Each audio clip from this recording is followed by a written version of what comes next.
ஒரே தலைவர், ஒரே தலைமை, ஒரே தத்துவம், ஒரே கொடி என்று 65 அடி நீளத்திற்கு அந்த கருப்பு சிவப்பு கொடியை அவரே ஏற்றி சல்யூட் அடிக்கிறாரு.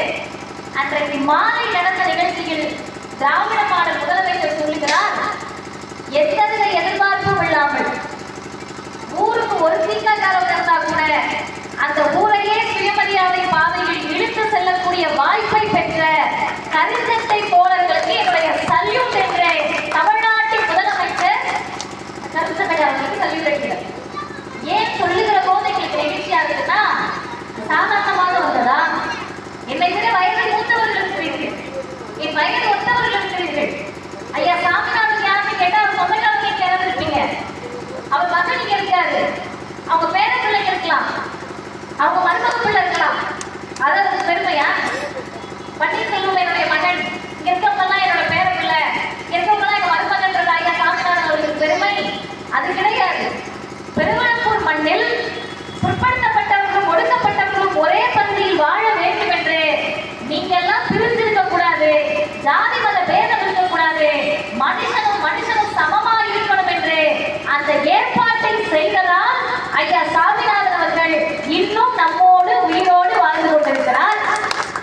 நான் இன்னும் ஒரு படி மேல போய் சொல்றேன், என்ன பெருசா ஜாதி ஒழிப்பு செஞ்சுட்டோம்ன்றீங்க, என்னென்ன ஜாதி ஒழிச்சிட்டீங்கன்றீங்க, 100 வருஷத்துல என்ன ஜாதி ஒழிச்சிங்க அப்படின்னு கேட்போம்ல. 100 வருஷத்துல என்ன ஜாதி ஒழிச்சோம்னா, இந்த பகுதியில் நான் வருகிற போது பார்க்கிறேன், உங்கள் பகுதிக்கு பல சிறப்புகள் இருக்கிறது. வருகிற வழியில் எம்ஜிஆர் அவர்களுக்கு சிலை இருக்கிறது, வருகிற வழியில் பேரறிஞர் அண்ணா அவர்களுக்கு சிலை இருக்கிறது, முத்தமிழறிஞர் கலைஞர் அவர்களுக்கு சிலை இருக்கிறது, பெருந்தலைவர் கல்வியுள்ள காமராஜருக்கு சிலை இருக்கிறது, தந்தை பெரியாருக்கு சிலை இருக்கிறது. நான் எப்போதும் வெளிப்படையாக பேச முடியாது, வெளிப்படையாக சொல்றேன். காமராஜர் அவர்களை நீங்க என்ன நினைச்சு செலவழிச்சீங்க உங்களுக்கு தான் தெரியும், அவங்களுக்கு தான் தெரியும்.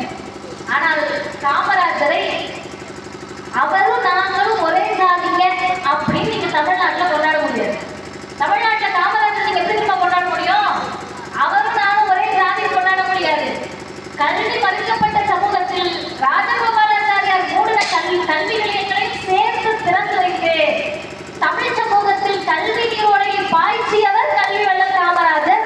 அப்படிதான் கொண்டாட முடியும்.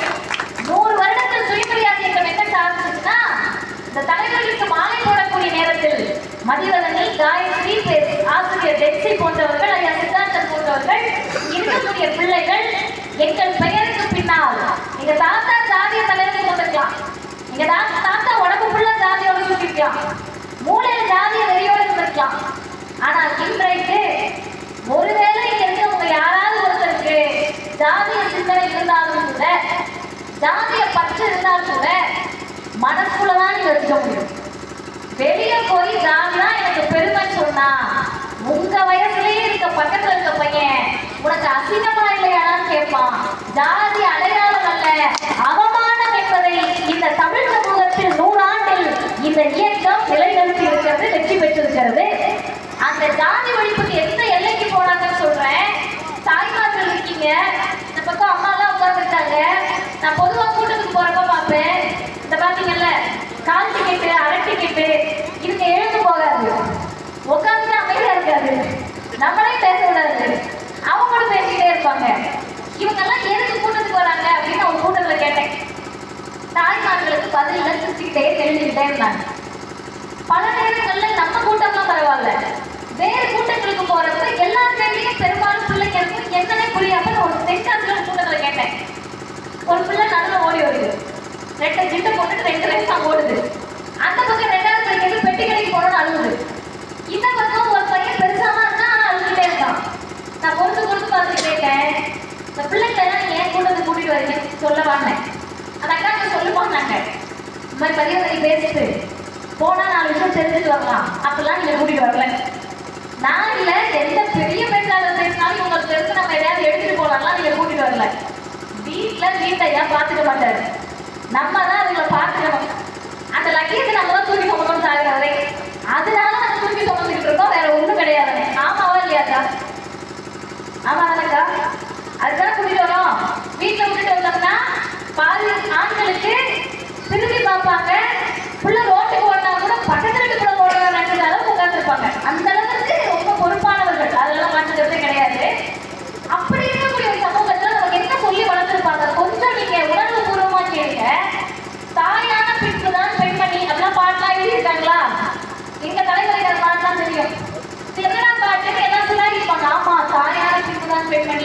அந்த 10 மாசம் குழந்தையை கருவில் சுமந்து எடுத்து உணர்வு ரொட்டி நோசுக்கு எல்லாம் சொல்லுவாங்க. நீங்க பெரியார் படிச்சிட்டீங்கன்னா நமக்கு ஒரு தோணும், தாயான பின்புதான் பெண்மணினா அதுக்கு முதல்ல வரைக்கும் அந்த பொம்பளை அந்த இருக்க பெண் ஆம்பளை போட்டு இருந்தாங்களா? எப்படி தாயான பின்புதான் பெண்மணினா அப்ப குழந்தை பெறுவதற்கு வாய்ப்பற்ற பெண்களை என்ன சொல்ல வர, குழந்தை பெறுவதற்கு முடியாத பெண்களை என்ன சொல்ல வர, உடலில் ஏதாவது ஒரு உபாதையினால குழந்தை பிறக்காத அக்காக்கள் என்ன சொல்ல வர அப்படின்ற கேள்வி வரும்லக்கா. அப்ப இந்த சமூகத்தில் தாய்மைதான் புனிதம், தாய்மைதான் பெருமை, பிள்ளை பெற்றாதான் நீ பெண் அப்படின்னு சொல்லிக்கிட்டு இருக்க ஒரு சமூகத்தில் உங்கள் பகுதியில் நடந்த ஒரு சிறப்பை சொல்லுகிறேன். என் கையில ஒரு புத்தகத்தை கொடுத்தாரு லால்குடி மாவட்ட தலைவர் ஐயா வாழ்ந்தர் அவர்கள். அந்த புத்தகத்தை அவ்வளோ பெரிய வரலாற்று செய்தி சாறு மாதிரி ஒழித்து கொடுத்துருக்காங்க. எனக்கெல்லாம் வந்து எத்தனை படிக்கிறப்பனாலும் வியப்பு.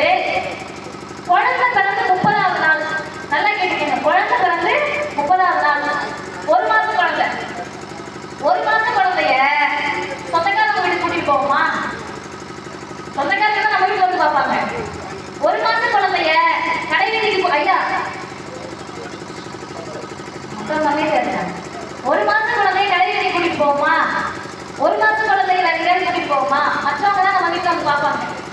ஆனால் பூங்கூர் என்ற பகுதி லால்குடி கழக மாவட்டத்துல ஆரோக்கிய மேரின்னு ஒரு அம்மா இருந்திருக்காங்க. பேர் ஆரோக்கிய மேரி. அந்த அம்மா அந்த பகுதியிலிருந்து சட்டை எரிப்பில் கலந்து கொண்ட ஒரே பெண். அவங்க யாரை கூட்டிட்டு சிறைச்சாலைக்கு போறாங்கன்னா 30 நாள் ஆன குழந்தை, 1 மாசம் ஆன கை குழந்தைய தூக்கிக்கிட்டு சட்டத்தை எரித்து விட்டு ஜெயிலுக்கு போறாங்க. நினைச்சு பாருங்க, இந்த சமூகத்தில் இந்த உலகத்தில் தாய்மைதான் புனிதம்னு சொன்னப்ப, தாய்மைதான் புனிதம் என்னன்னு சொல்லிக்க, அதுல எனக்கு மாற்று கருத்து இருக்காது, அப்புறம் பேசுவோம். ஆனால் என் தலைவர் பெரியார் ஜாதியை சுமக்கக்கூடிய சட்டத்தை எரிக்கணும்னு ஆணை பிறப்பித்து விட்டார். அதற்காக எந்த எல்லைக்கும் செல்வேன் என்று பெண்களை வீர மரபர்களாக பெற்ற ஒரே இயக்கம் திராவிடர் கழகம் சுயமரியாதை இயக்கம். எனக்கு அதை படிக்கிறப்ப புரியல, எப்படி 30 நாள் குழந்தைய தூக்கிட்டு நம்ம போயிருப்பாங்க? உடம்பு ஒத்துழைச்சு இருக்குமா? தாய்மார்களை பார்க்கக்கூடிய அப்பாக்கள் இருப்பீங்க, சகோதரிகளை பார்த்த அண்ணன்கள் இருப்பீங்க, உங்க பெற்ற பிள்ளை குழந்தை பெற்றுக்கிட்டப்ப பார்த்த அப்பாமார்கள் இருப்பீங்க. 30 நாள் ஒருத்தவங்களை தூக்கிட்டு தன்னுடைய உடல் உபாதையை கடந்து உடல் வலியை கடந்து பிள்ளையை பற்றி கூட கவலை இல்லைன்னு போக முடியுதுன்னா அவர்களுக்கு என்ன ஆசை இருந்துச்சு? ஜெயிலுக்கு போனா எம்எல்ஏ சீட்டு கொடுப்பாங்களா? ஜெயிலுக்கு போனா எம்பி சீட்டு கொடுப்பாங்களா? ஜெயிலுக்கு போனா கவுன்சிலர் போஸ்ட் கொடுப்பாங்களா? சார் அதெல்லாம் விடுங்க, பதவியை விடுங்க. ஜெயிலுக்கு போனா காசா கொடுப்பாங்க? ஜெயிலுக்கு போனா நல்ல சோறாவது கிடைக்குமா? எதுவுமே கிடைக்காது. சாப்பாடு இல்ல, பணம் இல்ல, காசு இல்ல, நகை இல்ல, பதவி இல்ல, ஒண்ணுமே இல்லையேங்க.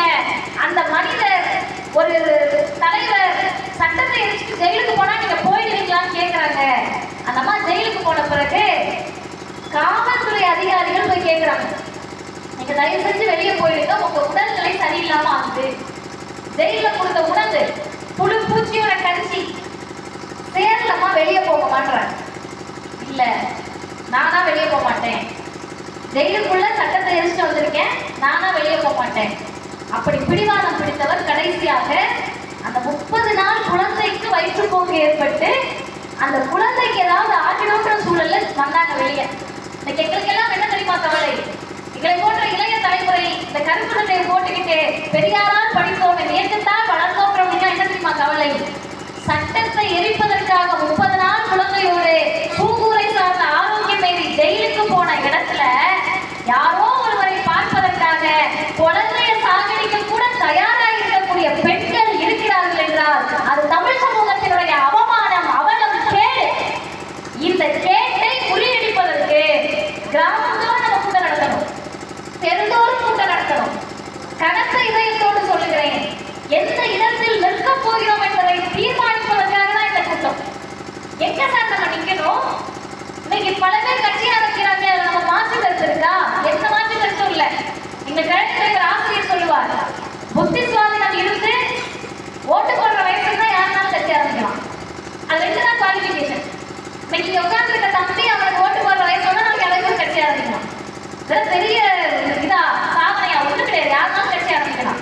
ஆனால் ஒரு கட்சி, ஒரு இயக்கம் எப்படிப்பட்டதாக இருக்க வேண்டும்? அந்த இயக்கத்திற்கு ஒரு கொள்கை இருக்கணும்.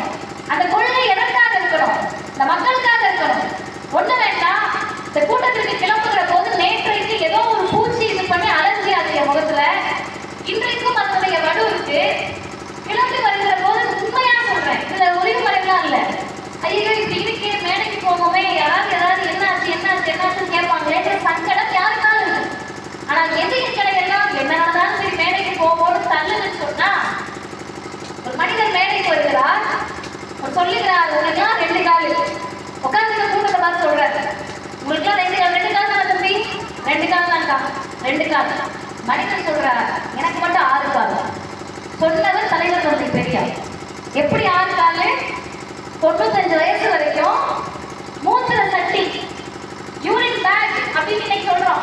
ஆனா யூரின் பேக் தான் கிடையாது, மூத்திர வாளி என்றெல்லாம் சொல்லணும்னா சிறுநீர் சொட்டு சொட்டா வடியுது.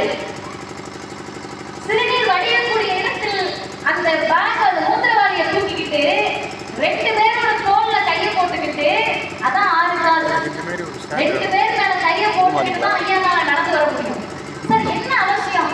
நீங்க மூத்திர பேக்கை தூக்கிக்கிட்டு வாளியை தூக்கிக்கிட்டு ஊரா போறதுக்கு அந்த மனிதர் பணம் இல்லாம இருந்தாரா?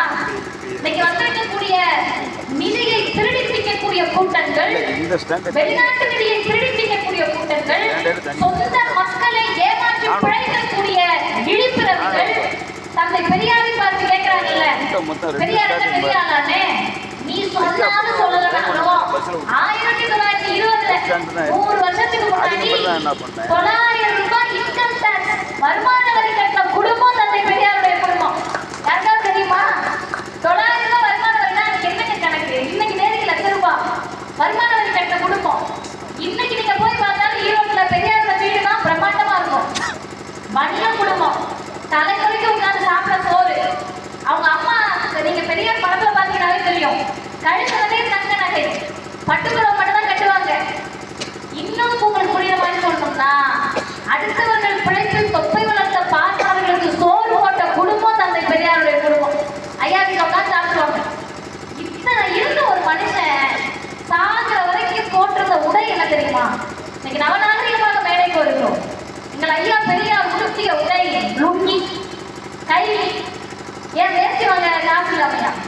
இல்ல, இருக்கக்கூடிய பிற்படுத்தப்பட்ட ஒடுக்கப்பட்ட பட்டியலின ஏழை எளிய சிறுபான்மையினர் மக்களுடைய உடை கைலி லுங்கின்னு சொன்னா அதுதான் என்னுடைய உடை என்று உடையிலும் ஜாதி ஒழிப்பை பேசிய தலைவர் அறிவுலக பேராசான் தந்தை பெரியார். அந்த மனிதர் மேடைக்கு ஏறப்ப சின்ன அலர்ஜிக்கு கேட்பாங்கன்னு தோணுது. யூரின் பேக்கோட மேடைக்கு ஏறப்ப கூச்சு வச்சோம்ல, எப்படிங்க ஒரு சிறுநீர் தான் போறப்போ அந்த வேதனை இருக்காதா? வலியை யோசிச்சு பாருங்க. நம்மளால ஒரு 5 மணி நேரம் கூட்டத்துல கூட இன்னைக்கு இருக்கக்கூடிய உடல் சூழல உட்கார முடியாது. நான் உங்க மகள் வயது ஒளிவு மரத்தோடு பேசுறதுக்கு எனக்கு என்ன இருக்கு? சுகர் பேஷண்டா இருந்தாங்கன்னா உட்கார முடியாது. ஆனா ஒரு மனிதனுக்கு மேடையிலேயே வலி ஏற்படுகிறது. வயிற்றை பிடிச்சுக்கிட்டு அம்மா அம்மான்னு கதறாரு. குடல் இருக்க நோய், இறங்கிய குடலை தாண்டி பிடிச்சுக்கிட்டு கதறி கொண்டே செத்து போறதுக்கு 6 நாளைக்கு முன்னாடி வரைக்கும் மக்களை சந்தித்த ஒரே தலைவர் உலக வரலாற்றில் தந்தை பெரியார். எதுக்கு? என்ன தேவை? ஏதாவது சீட்டு வாங்கினாரா? சீட்டு கூடன்னு கேட்கக்கூடியவர்களுக்கு மத்தியில் 29 அரசு பதவி இருந்தா வச்சுக்க, நான் மக்களுக்கு பணி செய்ய போகிறேன் என்று தூக்கி எறிந்த தலைவர் உலக வரலாற்றில் தந்தை பெரியார். எல்லாம் சாதாரண போஸ்ட் கிடையாது, அரசியல் போஸ்ட். எல்லாம் அரசியல் இருக்கக்கூடிய பதவிகள். 3 முறை முதல்வர் பதவி, 1 வேண்டாம். அப்படி வாழ்ந்த தலைவரை கொள்கை தலைவர் பேனர் அடிச்சு ஒட்டிக்கிட்டு வந்து அடிச்சா அப்பாயின்மெண்ட் ஆக சிஎம் ஆகணும். தமிழ்நாட்டினுடைய மோசமான நிலையை பாருங்க. மக்களை இறங்கி பார்க்க தேவையில்லை. நான் முதல்ல வரேன், நடந்து வரேன், நடந்தெல்லாம் வர முடியாதுங்க, நான் நேரம் மேடைக்கு வர மாதிரி ஏதாவது செட்டப் போடுங்கன்னு சொன்னா சித்தார்த்தன் ஐயா மாணவராட்சி இருக்கக்கூடிய பெருவளப்பூர் மக்கள் அப்படி ஒண்ணு அந்த அம்மாவை நீங்க கிட்ட பேச தேவை கிடையாது, கிளம்ப சொல்லிடுவீங்கல்ல. அதுதானே மாணவராட்சி. நான் நேரம் பின் வழியா வந்து கார்ல வந்து அப்படியே ஏறுவேன் மேடைக்குன்னா நான் எனக்கு உங்ககிட்ட பேசணும். இறங்குவேன், ஒருத்தருடைய விரல் நுனி கூட என் மேல படக்கூடாதுன்னா நீ யாருக்கு அரசியல் பேச போற? எதுக்கு அரசியல் பேச போற? என்னென்ன தலைகளாம் திரும்ப போற? இது வரைக்கும் தமிழ்நாட்டில் நடக்காத இதை நீ பண்ண போற? இந்த கேள்வி வரும்ல. நாகரிகமாக பேசி பழக்கப்பட்டவர்கள் நாங்க, அதுக்குனால எனக்கு வார்த்தைகள் தெரியல, அநாகரிகமாக பேசுறது நீங்களே புரிஞ்சுக்கிறது. என்ன பண்ண போறன்ற கேள்வி இருக்குல்ல, அந்த கேள்விக்கு நான் ஒரே ஒரு பதில் சொல்லுகிறேன். நீங்க நினைக்கலாம் பெரியாரின் பிறந்த நாளைக்கு இவரை பத்தி எதுக்குமா பேசிட்டு இருக்கேன் நீங்க நினைக்கலாம். இவரை பற்றி பேச வேண்டாம் வேண்டாம் வேண்டாம் என்று விட்டுதான் 15 வருடத்தில் ஒரு இழிப்பிறவிகளை எல்லாம் நாம் அரசியல் கட்சியாக வளர்த்து விட்டிருக்கிறோம். ஈழத்தை வைத்து கேவல அரசியல் செய்யக்கூடியவர்களுக்கு நிகராக அல்ல, அதே அளவிற்கு ஆபத்தானவர்கள் இன்றைக்கு நாங்கள் கட்சிக்கு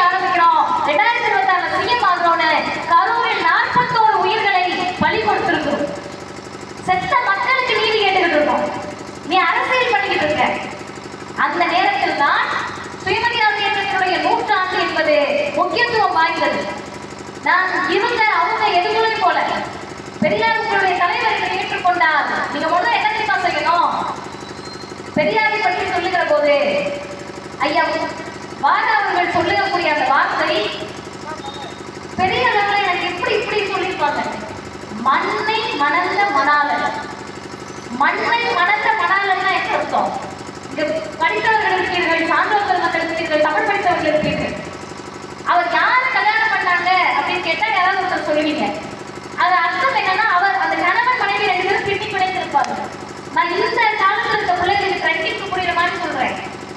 யாரை நாம் காதலிக்கிறோமோ, யாரோடு இருக்கிறோமோ, யாரை திருமணம் செய்து கொள்கிறோமோ அவரோடு ஒன்றிணைந்திருப்போம்ல, அவரை நேசிப்போம்ல, அவர் தான் உயிர்னு சொல்லுவோம்ல.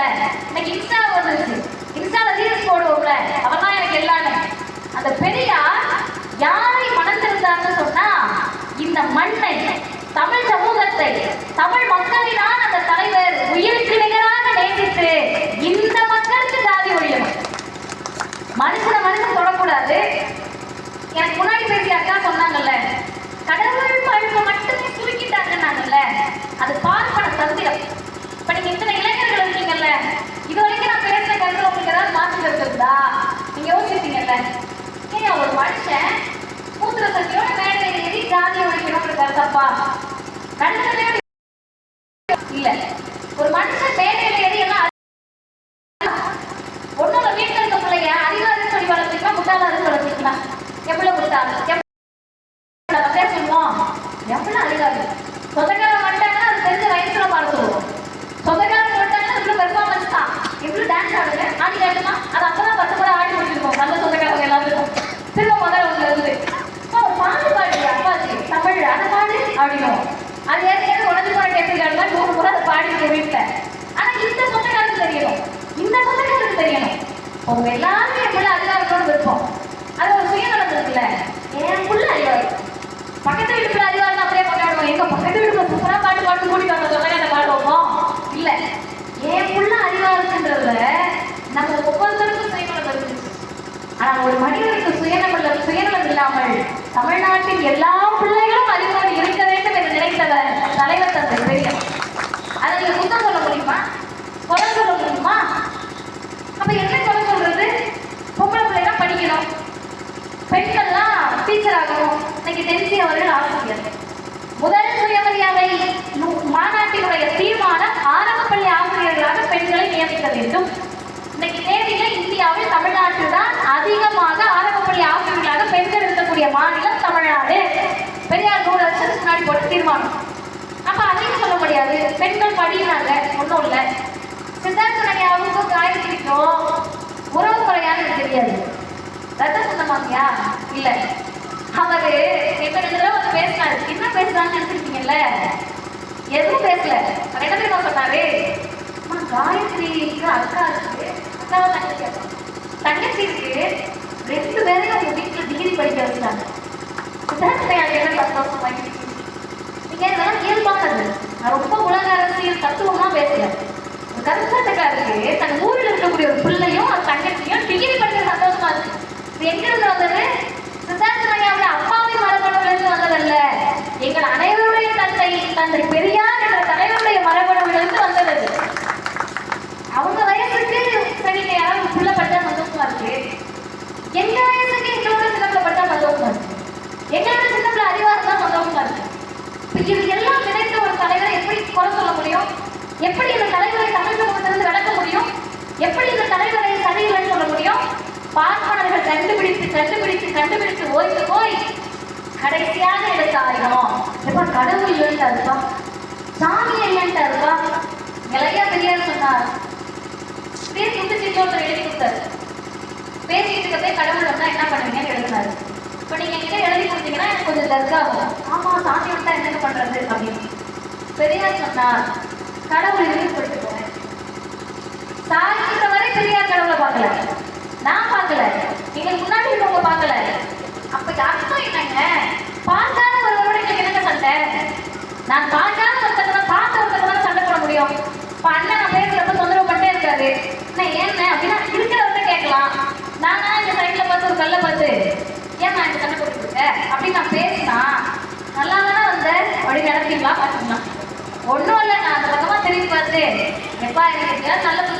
நான் பேசுறேன், நினைக்கலாம் மாட்டீங்களா? இப்ப பார்க்காத ஒன்றோடு சண்டை இல்லாத ஒன்றோடு எங்களுக்கு பிரச்சனை கிடையாது. கடவுளுக்கு எங்களுக்கு சொத்து தகராறா, குடுக்கல் வாங்கலா, பொண்ணெடுத்து கொடுக்கற தகராறா? ஒன்றும் கிடையாது. ஒரே ஒரு தகராறு தான் கடவுளுக்கும் பெரியாருக்கும், கடவுளுக்கும் மதிவதனிக்கும், கடவுளுக்கும் கருப்பு சட்டைக்கும், கடவுளுக்கும் சுயமரியாதை. ஒரே ஒரு பிரச்சனை. அந்த பிரச்சனைக்கு நீங்க ஏதாவது தீர்வு கொடுத்தீங்கன்னா நம்ம அதை பேசுவோம். ஒரே ஒரு பிரச்சனை. என்ன பிரச்சனை? ஐயா பெரியார் சொன்னா, மனிதனை மனிதன் தொடக்கூடாது, மனிதனை மனிதன் தொடக்கூடாது, கண்ணில் படக்கூடாது, குளத்தில் நீர் எடுக்கக்கூடாது, கோவிலுக்குள் வரக்கூடாது என்று சொல்லக்கூடிய ஒரு தத்துவத்தை மிகப்பெரிய எரிமலையின் நெருப்பு குழப்பால் எரிய செய்யாமலோ, பூகம்பத்தால் அழிய செய்யாமலோ, இதெல்லாம் பண்ணி எரிச்சிருக்கணும்ல. எரிமலை வந்து எரிச்சிருக்கணும், பூமி பிளந்து அழிஞ்சிருக்கணும். எதுவுமே செய்யாதப்ப கடவுள் ஒருவர் இருக்கிறார் என்றும், அவர் சர்வ தயாபரர் என்றும், அவர் நீதிமான் என்றும் சொன்னால் ஏற்றுக்கொள்ள முடியுமா? இன்றைக்கும் தமிழ்நாட்டில் நான் வந்து வெளிப்படையாக சொல்லுகிறேன், ஜாதியை 100% சுயமரியாதை இயக்கம் ஒழித்து விட்டது என்று நான் சொல்லவில்லை. ஜாதியை 100% திராவிடர் கழகம் அழித்து விட்டது என்று நான் சொல்லவில்லை. 2000 வருஷம் 3000 வருஷம் இறுகி போன ஜாதிய மனநிலையை 100 ஆண்டு கால சுயமரியாதை இயக்கம் தளர்த்தி இருக்கிறது. ஜாதிதான் பெருமை நடத்திக்கிட்டு இருந்த தமிழ் சமூகத்தில் படிச்சவனை பார்த்தா மரியாதை கொடு, ஜாதி வரி பிடிச்சவனை அவமானமா பாருன்ற அந்த அமைப்பை 100 ஆண்டு சுயமரியாதை இயக்கம் கட்டி எழுப்பி இருக்கிறது. 100 ஆண்டுகளில் ஜாதி பின்னொட்டை வைத்துக் கொண்டால் அவமானம் என்பதை தமிழ் சமூகத்தில் நிறுவி இருக்கிறோம். இதெல்லாவற்றையும் தாண்டி பார்ப்பன அம்மையார் ஜெயலலிதா பதவி பிரமாணம் எடுத்தால் கூட அவர் செல்வி ஜெயலலிதா என்றுதான் பதவி பிரமாணம் எடுக்க முடியும். பெயருக்கு பின்னால் நீ எந்த கொம்பனாக இருந்தாலும் தமிழ்நாட்டில் ஜாதி பெயரை போட்டுக்கொண்டு முதல்வராக பதவி பிரமாணம் எடுக்க முடியாது. இந்தியாவில் பல மாநிலங்களில் பல புத்தகங்கள் இருக்கிறது, பொது உடைமை சித்தாந்தம் இருக்கக்கூடிய மாநிலங்கள் இருக்கிறது, தேசிய கட்சிகளுடைய சித்தாந்தம் இருக்கக்கூடிய மாநிலங்கள் இருக்கிறது, பல தத்துவங்கள் கொண்ட மாநிலங்கள் இருக்கிறது. ஆனால் எந்த மாநிலத்திலும் இதை அடைய முடியவில்லை. தமிழ்நாடு அடைந்திருக்கிறது. சரி, அப்ப ஜாதிக்கு பதிலாக எதை ரீப்ளேஸ் பண்ண? அது வேணும்ல. ஜாதிக்கு பதிலாக எதை கொண்டு வந்த? பெருமையோடு சொல்லுகிறோம். 2-3 வாரத்திற்கு முன்னால் தமிழ்நாட்டு அரசின் சார்பில் ஒரு நிகழ்ச்சி நடந்தாங்க. எத்தனை பேர் பார்த்தீங்கன்னு தெரியல. நிகழ்ச்சியுடைய பெயர் கல்வியில் சிறந்த தமிழ்நாடு. ஜாதியை ஒழிக்கணும்னு சொல்லி என்னத்தமா கிழிச்சிங்க நம்ம கிட்ட கேட்டா, கல்வியில் சிறந்த தமிழ்நாடாக மாற்றி இருக்கிறோம். அதை தான் 100 ஆண்டுகளில் சாதித்திருக்கிறோம். இன்னொன்று உங்களுக்கு சொல்லிக்கிறேன், சுயமரியாதை 100 மாநாட்டுடைய வெற்றி என்ன தெரியுமா? தமிழ்நாட்டுடைய முதலமைச்சர் பேசுறாருல, நீங்க இந்தியாவில் எந்த முதலமைச்சரும் அந்த வார்த்தையெல்லாம் கேட்பட்டா சொல்ல முடியாது. ஜாதியை ஒழிக்கணும்ன்றது விருப்பம். நாங்க என்ன செஞ்சிட்டோம் நீங்க கேட்கலாம். இறுகி போன ஜாதியை ஒழிப்பதற்கு விதையை நாங்கள் தூவி இருக்கிறோம். தமிழ்நாடு பெற்றிருக்கக்கூடிய பெரிய வாய்ப்பு என்ன என்று சொன்னால், இவர் நம்மால முதல்வர் நீங்க யாரும் சொல்ல முடியாது. துணை முதல்வரை ஜாதியை சொல்லி நீங்க போய் அணுக முடியாது.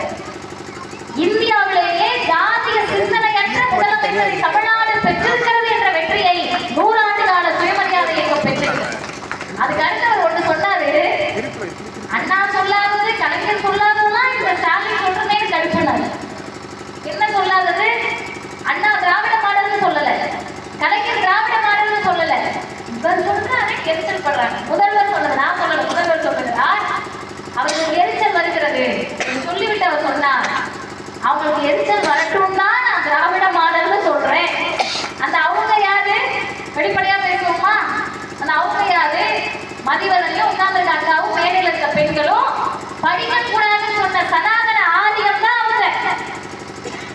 தமிழ் சமூகத்தை ஜாதியாக பிரித்து நீ மேல தெரு, நான் கீழே தெரு, நீ பிற்படுத்தப்பட்டவன், நீ மிகவும் பிற்படுத்தப்பட்டவன், நீ தீண்டத்தகாதவன், நீ தாழ்ந்த ஜாதி, தொடக்கூடாதவன், பார்க்கக்கூடாதவன், தீண்டத்தகாதவன் என்று வர்ணாசிரமத்தை கொண்டு வந்த ஆரிய பார்ப்பனியம் தான் அவங்க.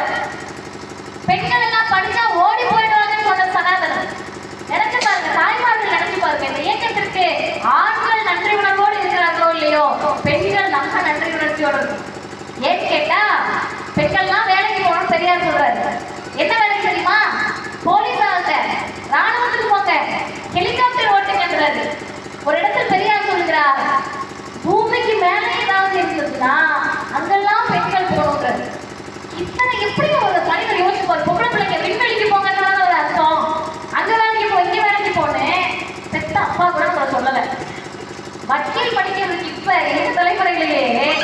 வக்கீல் படித்தா மாப்பிள்ளை கிடைக்காது, வக்கீல் படிக்க விட மாட்டாங்க பாதி வீட்டுல. பெருவளப்பூர்லயே போய் கேட்டீங்கன்னா அப்படி குடும்பம்லாம் இருக்கும். போலீஸ்னா நைட் ஷிஃப்ட் போனா படிக்க விட மாட்டாங்க. எங்க போலீஸ் வக்கீல் கூட சரி ஓகே, ஏதாவது இவங்க சொல்ற காரணம் ஒருவேளை மாப்பிள்ளை வீட்டு யோசிப்பாங்கன்னு யோசிக்கலாம். நர்ஸு படிக்க விடலங்க. எங்க அம்மா ஓய்வு பெற்ற தலைமை ஆசிரியர், இன்னைக்கு வரைக்கும் சொல்லுவாங்க ஸ்கூல்லயே ஃபர்ஸ்ட் மார்க் எடுத்த என்ன பிரயோஜனம், எங்க அம்மா டாக்டர் படிக்க விடலன்னு. அந்த காலத்துல எவ்வளவு கடினமான பாடத்திட்டம் படிச்சு இன்னைக்கு ஐயா சொன்னாரு. இங்க உட்காந்துருக்கக்கூடிய ஐயா, அவருடைய பேரை மறந்துட்டேன், ஐயாவுடைய பேரை. செக்ரட்டரியேட்ல வேலை பார்த்துருக்காரு, பினான்ஸ்ன்றாரு பாலச்சந்திரன் ஐயா. நான் நிகழ்ச்சி போய் கேட்டேன், ஐயா எப்படிங்க அப்பயே நான் பியூசி முடிச்சேம்மா, முடிச்சுட்டு இதை 2 டிகிரி முடிச்சேம்மா, அப்புறம் பினான்ஸ்ல இருந்தேன், எனக்கு புரியல எப்படிங்க திரும்ப கேட்டேன். அதுக்கு ஒரு என்ன பதில் சொன்னாரு, எங்க வீட்டை படிக்க வச்சாங்க. இப்ப நம்ம சொல்றோம்ல ரொம்ப பெருமையா, அப்பா படிக்கிறதா நான் படிக்கிறேன் பெரியாரா படிக்க வச்சாரு, எங்க அம்மா படிக்கிறதாங்க படிக்கிறேன் பெரியாரா படிக்க வச்சாரு. அப்படிலாம் இல்லாம அந்த தன்மான மனிதர் சொன்னா, என் 15 வயசுலயே இந்த இயக்கத்துக்கு வந்துட்டேம்மா, அதனால படிக்கிறோன்ற ஆர்வத்துல நான் படிச்சிட்டேம்மான்னு. யோசிச்சு பாருங்க, பெண்களை படிக்க வைக்க கூடாதுன்னு சொன்ன சமூகத்தில் ஒரு தலைவர் காவல்துறையில பெண்கள் வரணுன்றாரு, பெண்கள் வேலைக்கு போகணுன்றாரு. காஞ்சி சங்கராச்சாரியார் மகா பெரியவா என்று நீங்கள் நம்பக்கூடிய, நீங்கள்னா இந்து மதத்தில் இருப்பவர்கள் நம்பக்கூடிய பெரியவா சொன்னார், வேலைக்கு போகும் பெண்கள் கற்பொழுக்கமற்றவர்கள். இந்த வார்த்தையை, இந்த சொல்லை யாரோ ஒரு மனிதர் சொல்ல முடியுமா? கிராமத்தில் பின்னாடி உட்காந்து தாத்தா சொல்ல முடியுமா? பாட்டி சொல்ல முடியுமா? சண்டைக்கு போக மாட்டோமா? கேள்வி கேட்க மாட்டோமா? கிடைக்கிறது கொண்டு அடிச்சிருக்க மாட்டோமா? ஆனால் அந்த மனிதரால் சொல்ல முடிந்தது. எப்படி சொல்ல முடிந்தது? அவர்கள் கையில் இருப்பது சனாதனம், கையில் இருப்பது மனிதர்க்கம், கையில் இருக்கக்கூடிய புத்திக்கு பெயர் ஆரியம். அந்த ஆரிய மனிதர்க்க சனாதனம் பெண்களை படிக்காத சொல்லிச்சு, வேலைக்கு போகாத சொல்லிச்சு. இந்தியாவில் பெண்கள் அதிகம் படித்தவர்களை கொண்ட முதன்மை மாநிலம் தமிழ்நாடு என்று இன்றைக்கு வெற்றி பெற்றிருக்கிறோம். லேபர் ஃபோர்ஸ் பார்ட்டிசிபேஷன், உங்களுக்கு புரிகிற மொழியில சொல்றேன், பெண்கள் தொழிலில் பங்கேற்கக்கூடிய வீதம், தொழில் பங்கேற்பில் 40% பெண்களை கொண்ட முதன்மை மாநிலம் தமிழ்நாடு என்ற வெற்றியை பெற்றிருக்கிறோம். இதெல்லாம் அடைகிற போது முதல்வர் திராவிட மாடல்னு சொன்னா எனக்கு எரியலப்பா, உங்களுக்குலாம் மகிழ்ச்சியா இருக்கு. நின்று கேட்டுக்கிட்டு இருக்க தாத்தா மாறு, அண்ணன் மாறு, அக்கா மாறு சந்தோஷமா இருக்கு. ஏன்னா நீங்க பெருவளப்பூர்ல இருக்க உழைக்கக்கூடிய மக்கள், உழைக்கும் மக்களுக்கு திராவிடம் என்றால் பிடிக்கிறது. அடுத்தவர்கள் உழைப்பில் உண்டு கொழுக்கக்கூடிய கூட்டத்திற்கு திராவிடம் என்றால் எரியும். அவங்களுக்கு எரிகிற வரைக்கும் தான் நம்ம சரியா இருக்கோம்னு அர்த்தம். பார்ப்பவர்களுக்கு எரிகின்ற வரைதான் தமிழ்நாடு பெரியார் மண்ணாக இருக்கும். யோசிச்சு பாருங்க, எல்லா தலைவர்களும் ஏற்றுக்கிறாங்க. சாமி இல்லைன்னு சொன்ன தலைவர்களை கூட பெரும்பாலும் ஏற்றுக்கிறாங்க. ஜாதி இல்லைன்னு சொன்ன தலைவர்களை கூட பெரும்பாலும் ஏற்றுக்கிட்டு அழைக்க பார்க்குறாங்க. பெரியார்ட்டம்னா அந்த விவாதத்துல அவ்வளவுதான், ராமசாமி ராமசாமி ராமசாமின்னு வாங்க சொல்லிட்டு போ. அந்த தலைவர் என்ன தெரியுமா சொன்னாரு? சிலை வச்சாங்க. இங்க பெருவளப்பூர்ல பெரியார் சிலை இருக்குல்ல, சில இடங்கள்ல அது பெரியாரானே கண்டுபிடிக்க முடியாத மாதிரி தான் சிலை வச்சிருப்பாங்க தமிழ்நாட்டுல. தலைவர் சொன்னார், சிலை வை, அது என் முகம் மாதிரி இல்லைனாலும் பிரச்சனை இல்லை, கண்ணு மூக்கு மொழியோட இருக்கணும், என்ன மாதிரியே இல்லைனாலும் பிரச்சனை இல்லை, எங்க எனக்கு சிலை வைத்தாலும் கீழே கடவுள் இல்லை, கடவுள் இல்லை, கடவுள் இல்லவே இல்லை, கடவுள், அந்த கடவுள் மதிப்பு வாக்கியத்தை வச்சுது. ஏன் பார்க்கக்கூடிய சாமி நம்பிக்கிறது எங்க அக்கா மாருக்கா கஷ்டமா இருக்கணும்னா இல்ல. பெரியார் செத்து 50 வருஷம் ஆயிடுச்சு, உண்மையா செத்துட்டாரு, நம்ப மாட்டேங்கிறாங்க. சிலையை பார்த்தா பயமா இருக்கும் போல ராத்திரியில. இந்த பேய் கனவு வருதுன்னுவாங்க, நமக்கு பேயிலை நம்பிக்கை இல்லை, கடவுளை நம்பிக்கை இல்லை, அவங்களுக்கு நம்பிக்கை இருக்கும் போல. கைத்தடியோட அந்த மனுஷன் வராரு, பாதி காவிரி பார்த்தாரு தொடங்கி கன்னியாகுமரி பார்ப்பட வரைக்கும் பதட்டம், அழுக, கவலை, சிலையை உடைக்க போறாங்க. அப்பதான் ஐயா சொல்றாரு, எனக்கு பின்னால் வரக்கூடிய தலைவர், குழந்தைங்க பிள்ளைங்க, வீடியோ எடுத்துட்டு இருக்க பாப்பா, முன்வரிசையில் இருக்க தம்பி, இதெல்லாம் பார்க்க ஒரு 50 வருஷத்துக்கு பிறகு என் சிலை.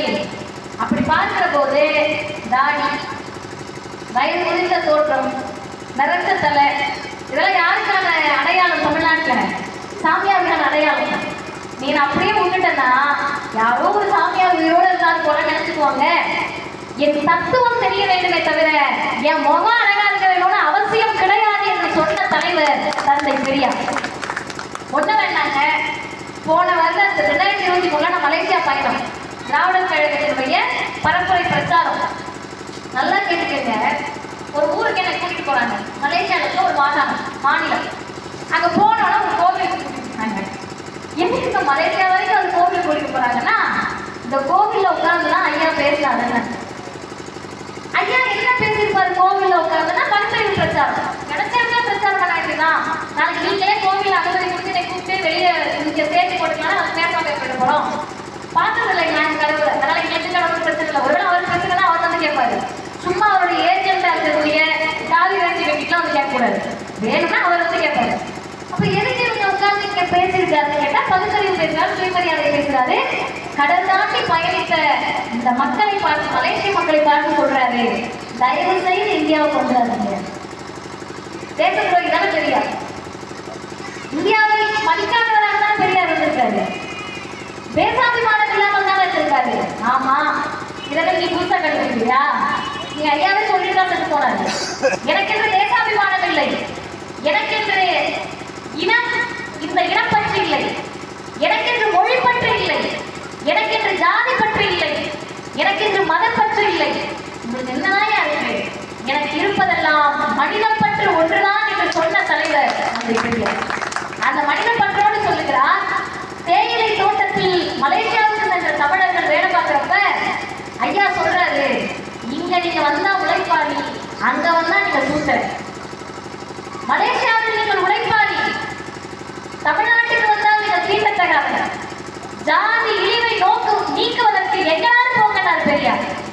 நம்மளை எங்க போங்கன்னு சொன்னதோட நிறுத்தல. தமிழ்நாட்டு மக்கள், திராவிட மக்களுடைய பள்ளி பறை பட்டம் ஒழிவதற்கு சீனாக்காரன் ரஷ்யாக்காரன் படையெடுத்து வந்து இந்த பள்ளுப்பறை பட்டம் ஒழியும் என்றால் அதற்கும் நான் தயாராக இருக்கிறேன் என்று பெரியார் சொன்னார். அந்த தலைவருக்கு இருந்ததான் ஒரே நோக்கங்க, மனுஷனா மதிக்கணும். அதுக்கு தடையா வந்த ஜாதி ஒழிக்கணும். இல்ல நான் தான் பாதுகாக்கிறேன், இந்து மதம் இருந்தா மண்டையில ஒரே அடி. ஐயோ மதம் தான் புராண இதிகாசத்துல இருக்கு, போடு மண்டையிலேயே. புராண இதிகாசம்லாம் கடவுள்கிட்ட இருக்கு. உங்களுக்கு புரியுதோ இல்லையோ, பெரியவங்களுக்கு சின்ன பிள்ளைங்களுக்கு புரியும். புரிஞ்ச அந்த கவுசிக்கு வந்தாலும் கடவுள் வந்து அவரையும் மண்டையில போடு. யார் வந்தாலும் சரி, மனுஷனுக்கு பிறகுதான் எனக்கு எல்லாம். ஏதாவது தப்பு இருக்கா? பெரியாருடைய கடவுள் பட்சத்தில் ஏதாவது தவறு இருக்கா? சரி, நீங்க அதை ஏற்றுக்கங்க. மலேசியாவுக்கு போறாரு, பிரச்சாரம் பண்றாரு, நல்லா கேட்டுக்கங்க. ஐயா கூட்டத்தை முடிச்சிடுறாரு. தோழர்கள் ஐயாட்ட பேசிட்டு இருக்காங்க. ஒரு அம்மா குடுன்னு அவங்க பொண்ணை கூட்டிட்டு ஓடி வராங்க. கூட்டத்தில் இருக்கவங்க அந்த அம்மா கடைசியா வந்து என்னன்னு தெரியலாம் தடுக்கிறாங்க. ஐயா விடுங்கன்றாரு. ஐயாட்ட வந்து அந்த அம்மா, ஐயா என் பிள்ளைக்கு குழந்தை பிறக்கவே இல்லைங்க, கல்யாணம் ஆகி இத்தனை வருஷம் ஆகிட்டு. என்ன கதை? தலைவர் பார்க்கறது சாமியார் மாதிரி இருக்காரு. கோவில்ல வேலை கூட்டம் நடக்குது. ஒரு சாமியார் கோவில்ல அந்த குறி சொல்ல வந்திருக்காரு. என் பிள்ளைக்கு குழந்தையே பிறக்கலைங்க, கல்யாணம் ஆகி இத்தனை வருஷம் ஆயிடுச்சு அம்மா சொல்ல வந்திருக்காரு. நான் பேசிக்கிட்டு இருக்கப்ப இங்க முன்னாடி நின்று ஒரு ஐயா ரொம்ப நேரம் என்னமோ பண்ணிக்கிட்டு இருந்தாரு. நான் கண்டுக்கவே இல்லை. யாரையாரோ கூப்பிட்டு உங்களதாம கூப்பிடுறாங்கன்னாரு. அவர் என்னைய கூப்பிடுறாருன்னு அவருக்கு தெரியணும்ல. அதுவே அவர் தெரியாத நிலையில இருக்கிறது நான் என்ன பேசுறது, நான் மட்டும் அமைதியா கண்ணியமா நடந்துக்கிட்டேன். ஆனா இந்த முதிர்ச்சி இல்ல தகவல் இல்லைன்னா கோவப்பட்டுருவோம். எல்லாரும் பெரியவரை வந்து சாமியார் மாதிரி குறிச்சொல்ல சொல்லி கேட்டுட்டு இருக்கு. அம்மான்னு கோவப்பட போறாங்க. ஐயா அமைதியா எல்லாரும் அமைதிப்படுத்திட்டு இதெல்லாம் பார்த்துட்டால் ஒருபோதும் பெரியார கொள்கை தலைவர் புதுசா கட்சி அவங்க ஒருத்தர் சொல்ல முடியாது.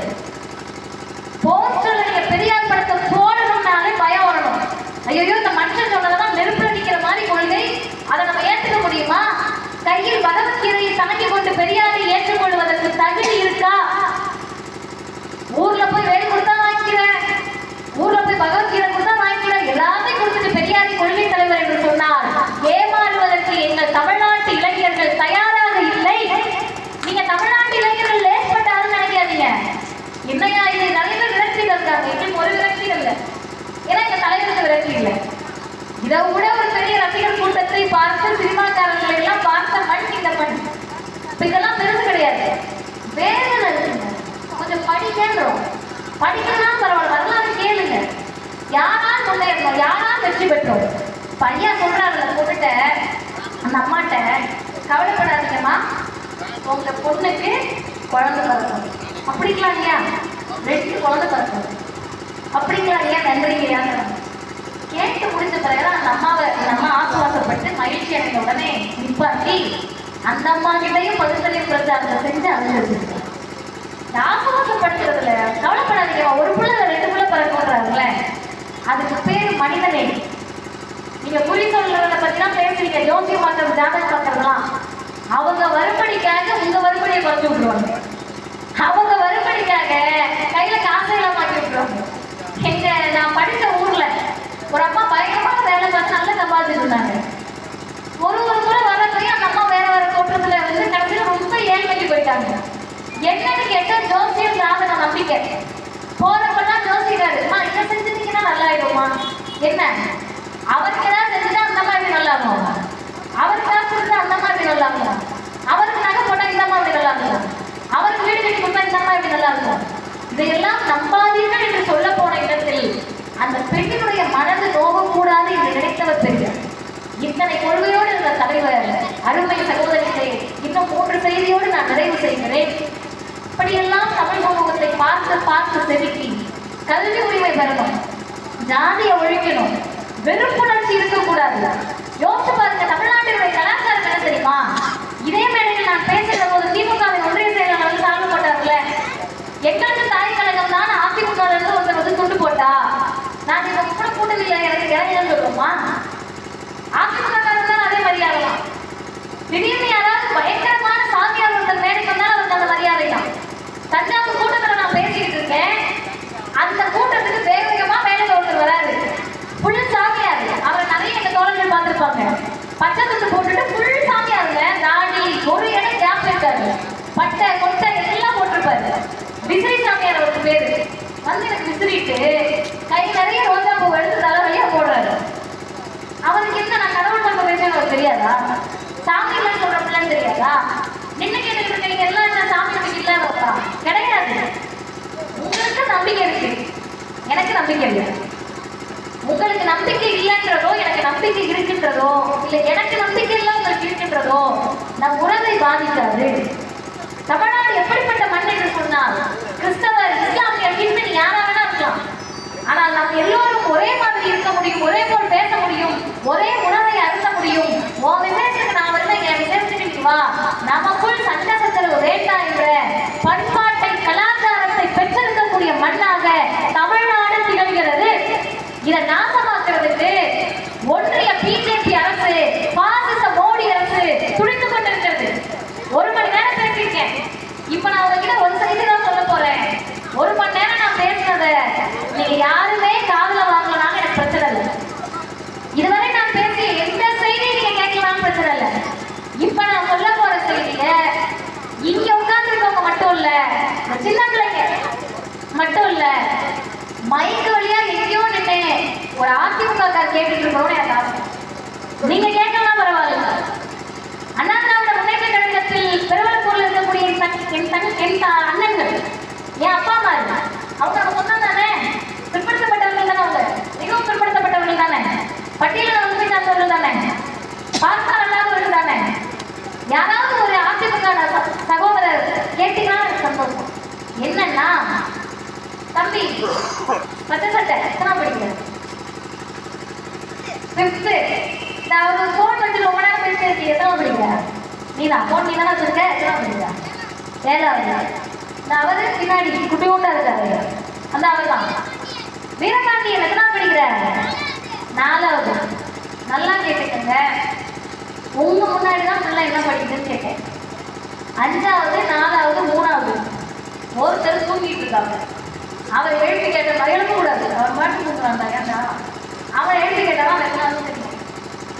உண்மையாகவே சொல்லுகிறேன், நீங்கள் எந்த கட்சியினாலும் இருக்கலாம், எந்த ஜாதியா இருக்கலாம், எந்த மதமா இருக்கலாம், நாங்கள் வேலைக்கு போய் சம்பாதிக்கீங்க, சிறுக சிறுக காசு சேர்த்து வைப்பீங்க, உழைப்பாளராக இருக்கீங்க, விவசாயம் பார்க்க போவீங்க, மில்லுக்கு போவீங்க, அரிசி அழைக்க போவீங்க, எல்லா வேலைக்கும் போவீங்க. கொஞ்சம் கொஞ்சமா அந்த காசெல்லாம் சேர்த்து என்ன பண்ண போறேன்னு கேட்டா, பெருவளப்பூர்ல பங்களா கட்ட போறேன்னு சொல்ல போறது இல்லை, கார் வாங்க போறேன்னு சொல்ல போறது இல்லை. நான் சொல்லுகிறேன், இருக்கக்கூடிய ஒரு பெற்றோர் உங்க பிள்ளை பள்ளிக்கூடத்துல படிச்சுட்டு இருந்தா உங்க ஒரே ஆசை, நான் படிக்கிறேன், எப்படியாவது என் பிள்ளைய படிக்க வச்சணும், நல்ல நிலைமைக்கு கொண்டு வந்துடணும்னு உழைக்கக்கூடிய பெற்றோர்களை பெற்ற மண் தமிழ்நாடு இந்த பகுதி. ஆமாவா இல்லையா? அதுதான் வேலை போறீங்க. ஏன் பிஜேபி எதிர்க்கிறீங்க, ஏன் மோடி அரசை எதிர்க்கிறீங்கன்னு கேட்கிறாங்கல்ல. ஒரு காரணம் அல்ல, பல காரணங்கள் இருக்கிறது. முதல் காரணத்தை சொல்லுகிறேன். 3வது படிக்கிற அந்த பையன், 5வது படிக்கிற அந்த பையன் இந்த குழந்தைங்க பள்ளிக்கூடத்துக்கு போகணும், படிக்கணும், டாக்டர் ஆகணும், இன்ஜினியர் ஆகணும், டீச்சர் ஆகணும், வக்கீல் ஆகணும், போலீஸ் ஆகணும், அரசு வேலைக்கு போகணும், வெளிநாட்டுக்கெல்லாம் போகணும்னு நினைச்சா அதுக்கு பெயர் திராவிடம், திராவிட மாடல். நீலாம் ஏண்டா படிக்க வர புதிய கல்விக் கொள்கையை கொண்டு வந்தால் அது ஆரிய பார்ப்பனிய பிஜேபி மாடல். ஒதுக்கிடுங்க. எப்படி மூணாம் மணி அந்த பையனுக்கு பொது தேர்வா? அது பேர் புதிய கல்விக் கொள்கையா? இந்தியாவில் எல்லா மாநிலமும் புதிய கல்விக் கொள்கையை ஏற்றுக்கொள்ள தயாராகி விட்டது. ஒரே ஒரு மாநிலம் கேட்கிறாங்கல்ல, திமுக விமர்சனமே இல்லையா? இருக்கு. எப்படி ஒரு கட்சி 3% நல்ல கட்சியாக ஆட்சி நடத்தணும்? இல்ல, அது வரலாற்றுல எந்த கட்சியும் இல்லை, உலகத்துல எந்த கட்சியும் இல்லை. உங்களுக்கு ஒரு சரீரப்படி எனக்கு தப்பு போடும். அந்த ஆட்சியில் குறை இருக்கிறது, இது இருக்கு, அது இருக்கு, எல்லாம் சரி. இந்தியாவில் பல மாநிலங்கள் மோடி சொல்லிட்டார், பிஜேபி சொல்லிடுச்சு, ஒன்றிய அரசு சொல்லிட்டு ஏற்றுக்கிட்டப்ப ஒரே ஒரு மாநிலம், ஒரே ஒரு முதலமைச்சர் என்ன ஆனாலும் சரி புதிய கல்விக் கொள்கையை தமிழ்நாடு ஏற்றுக்கொள்ளாது என்று சொன்ன ஒரே மாநிலம் தமிழ்நாடு. தமிழ்நாட்டினுடைய முதலமைச்சர் ஏன் ஏற்றுக்க கூடாது? ஏற்றுக்கிட்டா என்ன? அறிவாளிகள் கேட்பார்கள். பெருமளக்கூடவே வாட்ஸ்அப் மெசேஜ் இருந்தால் வந்திருக்கும். ஏன் மோடி கொண்டு வரக்கூடிய புதிய கல்விக் கொள்கை ஏற்றுக்கூடாது? ஏன் மாதம் ஏற்றுக்கூடாது? பெருமளக்கூர்ல நின்று கேட்டுக்கிட்டு என் தாத்தா, உட்கார்ந்து என் பாட்டி, எங்க பெரியம்மா, சின்னம்மா, அக்கா, தங்கச்சி எல்லாம் இருக்காங்கல்ல, இவங்க யாரும் கல்லூரி வாசல தொட்டது கிடையாது. இவங்க யாரும் டிகிரி படிக்கல.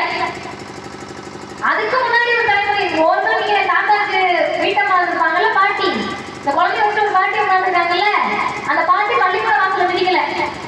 என் பாட்டி பள்ளிக்கூட வாசல மிதிக்கல. என் பாட்டியோட அம்மா பள்ளிக்கூடம் எங்க இருக்குன்னே தசை தெரியாது.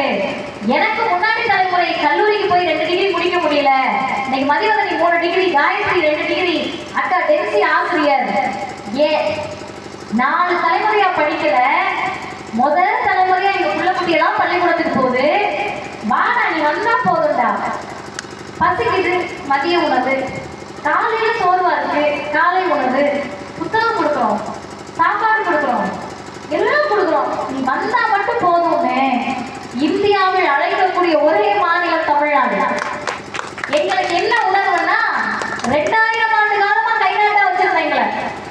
ஆரிய பார்ப்பனிய கூட்டம் இங்க இருக்கக்கூடிய திராவிடர்களை, தமிழர்களை, பிற்படுத்தப்பட்ட, மிகவும் பிற்படுத்தப்பட்ட பட்டியலின சகோதரர்களை, ஏழை எளிய மக்களை கடவுளை சொல்லி, ஜாதியை சொல்லி, மதத்தை சொல்லி, புராண இதிகாசத்தை சொல்லி, பக்தியை சொல்லி படிக்க விடாம வச்சிருந்தப்ப ஒரு தலைவர் வந்து கேட்டாரு, ஏண்டா பள்ளிக்கூடத்துல விடுறதுக்கே தகுதி கேட்டியா? பள்ளிக்கூடத்துல படிச்சுட்டு தானே நீ தகுதி இருக்கா இல்லையான்னு பார்க்கிறோம். பள்ளிக்கூடத்தில் நுழைவதற்கே தகுதி கேட்டால் அதை விட அயோக்கியத்தனம் எதுவும் இல்லை என்று ராஜகோபாலாச்சாரியாரை எதிர்த்த தலைவர் தந்தை பெரியார். குலக்கல்வி திட்டம், யார் யாரோ ரசிகர்கள் இருக்கீங்க, போறீங்க, விசில் அடிக்கிறீங்க, அண்ணன் அண்ணன் அண்ணன் அண்ணன்றீங்க, கதறீங்க, கத்துறீங்க, சிஎம் ஆகணும் 2026 எழுதுறீங்க. வெளிப்படையாக சொல்லுகிறேன், நடிகர் விஜய் கட்சி ஆரம்பிக்கிறாரு, முதல்வராக இருக்கணும்ன்றீங்கல்ல. குலக்கல்வி திட்டம்னா அங்க இருக்க எத்தனை பேருக்கு தெரியும் சார்? அங்க இருக்க எத்தனை பேருக்கு தெரியும்? நான் கேட்டது தப்பு. தலைவருக்கு தெரியுமா? குலக்கல்வி திட்டம்னா அவருக்கு என்னன்னு தெரியுமா? வலிக்குது. ஏன் வலிக்குதுன்னா, அப்ப தொழில புள்ள பார்க்கணும்னு இருக்காங்க. எப்படிங்க மடிக்கிறோம் சொல்லியிருக்காங்க, ஒருமையில சொல்லிட்டேன். அப்பன் தொழில் என்ன? பெருவளப்பூர்ல வந்து அப்பன் தொழிலை பிள்ளை பார்க்கணும்னு ஒன்றிய அரசு சொன்னா அது எவ்வளவு பெரிய அயோக்கியத்தனம். இங்க நம்ம அப்பன் தொழில் என்னங்க? நம்ம அப்பா தொழில் என்ன? டாக்டர் நம்ம அப்பா, போலீஸா, வக்கீலா, உயர்நீதிமன்ற ஜட்ஜா. நம்ம அப்பா கூலி வேலை பார்த்தவரு, பெட்டிக்கடை வச்சிருந்தவரு, செருப்பு தச்சிட்டு இருந்தவரு, விவசாயம் பார்த்துட்டு இருந்தவரு, நெசவு தொழில் பார்த்துட்டு இருந்தவரு, டெய்லரா இருந்த அம்மா, கூலி வேலை, அன்றாட காட்சி, தினக்கூலி, ஆலைகள், மில்லுல வேலை பார்த்தவங்க, சித்தாள் வேலை பார்த்தவங்க, கொத்தனார் வேலை பார்த்தவங்க, கிணத்து வேலையை பார்த்தவங்க. அப்பன் தொழில புள்ள பார்க்கணும்னா பார்ப்பனர் வீட்டு பிள்ளை, ஆரியர் வீட்டு பிள்ளை டாக்டர் வருவார். அப்பா புள்ள டாக்டர் ஆகும். அவங்க வீட்டு அவ வீட்டு பிள்ளை இன்ஜினியர் ஆகும், புள்ள இன்ஜினியர் ஆவாங்க. அவ வீட்டு அப்பா டீச்சரா இருப்பாங்க, புள்ள வாத்தியார் ஆகும். நம்ம எப்படி ஆயிருக்க முடியும்? 1952 கேட்கிறாங்கல்ல, பெரியார்லாம் படிச்சிருக்க முடியாதா? பெரியார், ஆமா, நீங்க தயங்கவே வேண்டாம். ஆமா, பெரியார்லாம் படிச்சிருக்க முடியாது, மதியம் படிச்சிருக்க முடியாது. 52 இந்த குலக்கல்வி திட்டம் இன்னைக்கு இருந்திருந்தா, பெரியார் என்ற ஒருவர் அதை எதிர்க்கிறேன்னு சொல்லாம இருந்திருந்தா, நாகப்பட்டினத்திலிருந்து சென்னையை நோக்கி குலக்கல்வி திட்ட எதிர்ப்புப்படை போகாம இருந்திருந்தா, குலக்கல்வி திட்டத்தை வாபஸ் வாங்கலனா, தமிழ்நாட்டில் ஒரு அகரகாரம் இருக்காதுன்னு பெரியார் எச்சரிக்கலனா, ராஜகோபாலாச்சாரியர் பதவியை விட்டு ஓடலனா, அந்த இடத்தில் பெரியாரால் அடையாளம் காணப்பட்ட கல்விவளர் காமராஜர் முதலமைச்சர் ஆகலாம். இன்னைக்கு தமிழ்நாட்டில் ஒருத்தர்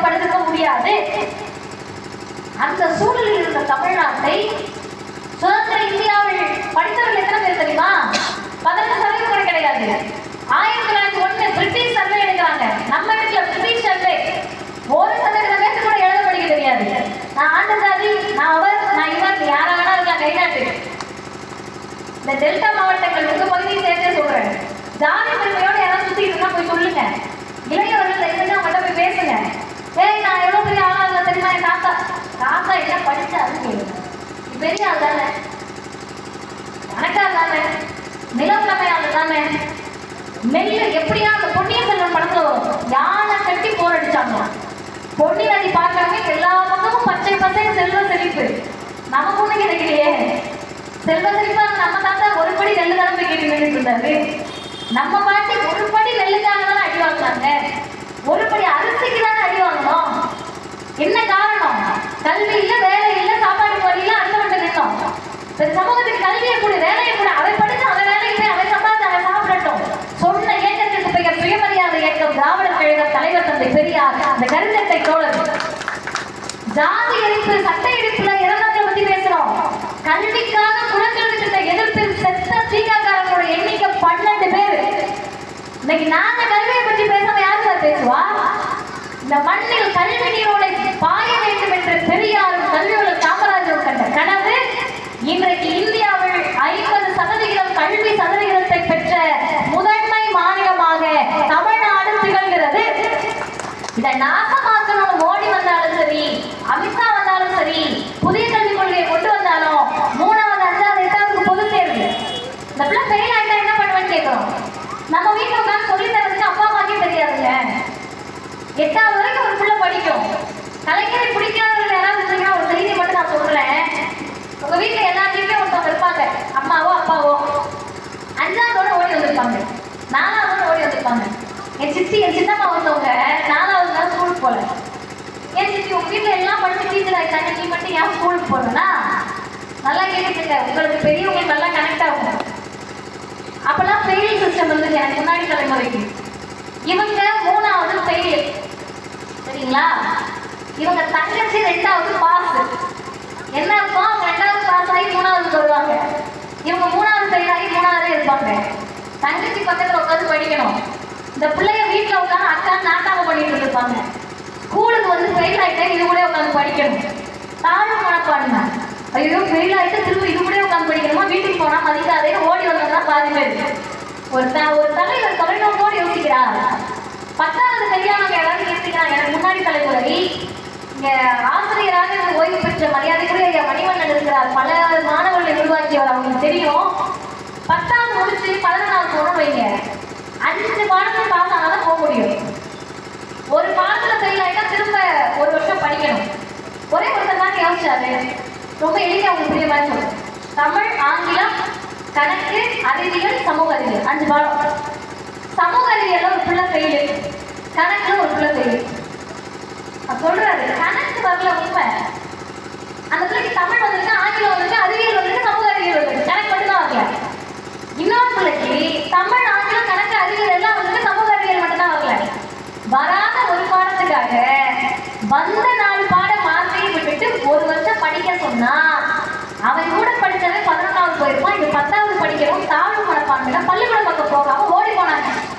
முத்தமிழறிஞர் கலைஞர் என்ற தலைவர் சொன்னார், ஒரு வருஷம் நீ படிக்க வேண்டாம், ஜூன் மாதம் சப்ளிமெண்டரி எக்ஸாம் எழுது, அந்த வருஷமே நீ பாஸ் ஆகி உன் நண்பரோடு சேர்ந்து அந்த பாடத்தை படிக்கலாம்.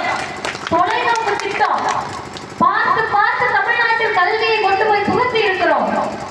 ஒட்ட வந்த ஆரிய கூட்டத்தின் அடிவருடிகள் இந்த மண்ணை நாசமாக்க நினைத்தால் தமிழ்நாடு போராடும், தமிழ்நாடு வெல்லும் என்று தமிழ்நாட்டின் முதலமைச்சர் சொல்லுகிறார். அதற்கு வலுசேர்க்கக்கூடிய வகையிலே இன்றைக்கு எங்களுடைய கழகத்தின் தலைவர், திராவிடர் கழகத்தின் தலைவர் சுயமரியாதை இயக்க 100 மாநாட்டில் 28 தீர்மானங்களை நிறைவேற்றினோம். 28வது தீர்மானத்தை எங்கள் தலைவரே முன்மொழிந்தார். 93 வயது நெருங்கக்கூடிய அந்த தலைவர் முன்மொழிந்த தீர்மானத்தை சொல்லுகிறேன்.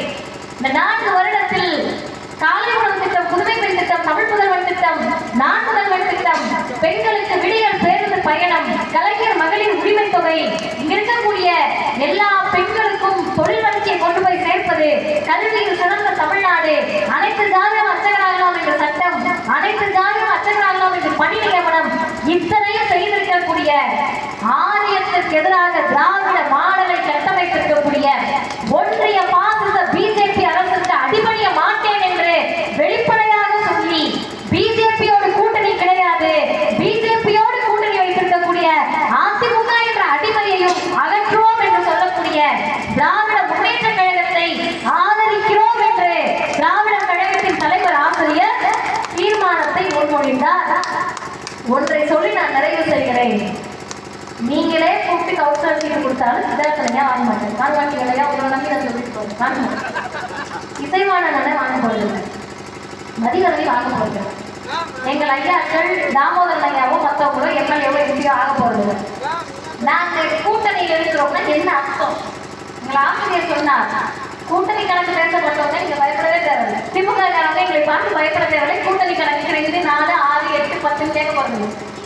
ஆனால் இதை ஏன் நாங்கள் ஆதரிக்கிறோம்னு சொன்னா, டிவிக்கேன்னு கத்தி கதறி கூச்சல் போட்டு தமிழ்நாட்டை 100 ஆண்டுகளுக்கு பின்னோக்கி இழுத்து செல்ல யார் நினைத்தாலும், நீங்கள் யாரோடு வந்தாலும், தனியாக வந்தாலும், அதிமுக கூட ஒட்டி வந்தாலும், பிஜேபி கூட ஒட்டி வந்தாலும், இந்த மண்ணிற்கான அரசியலை பேசாத யாரையும் தமிழ்நாடு ஏற்காது.